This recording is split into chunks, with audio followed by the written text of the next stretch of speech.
Good morning. जेव्हापासून दात यायला लागले तेव्हापासून फक्त खालचे दात आणि वरचे दात एकमेकांना घासणं चालू आहे. असं दिसतंय जसं ती स्माईल करते, पण ती फक्त दाताला दात घासत आहे. थांबा, मी दात दाखवते तिचे. दाखव बाळ. दिसत आहेत. सकाळची झोप फक्त अर्धा तास घेतली आणि माझी आंघोळी झाली नाही तर लगेच उठली. मग तिला टाकलं खाली आणि हातात कुळकुळा देऊन मी लागली स्वयंपाक बनवायला. तिच्यासाठी माझ्यासाठी बटाटा आणि मटकीची भाजी बनवली आणि तिच्यासाठी ॲपलची प्युरी बनवली. त्याच्यामध्ये एक खजूर टाकला. आज तिने कसाबसा खाल्ला तो. फर्स्ट टाईम तिने ॲपलची प्युरी खाल्लेली आहे. आतापर्यंत ती खातच नव्हती.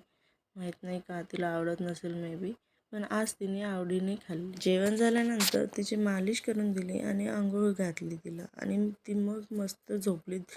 डायरेक्ट 5:30लाच उठली. 2:30 वाजता झोपली तर 5:30लाच उठली.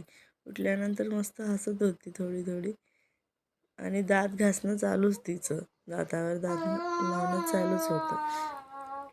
तर मग थोडंसं आम्ही बाहेर गेलो, कारण माझं एक पार्सल आलेलं होतं. ते गेटवर होतं कालपासून. आज ते घ्यायला गेलो आम्ही आणि थोडंसं भाजीपाला पण घेऊन आलो. हे आमच्या सोसायटीचं गेट आहे. इथून बाहेर गेलं की मार्केट नाही पण भाजीपाला वगैरे मिळतो.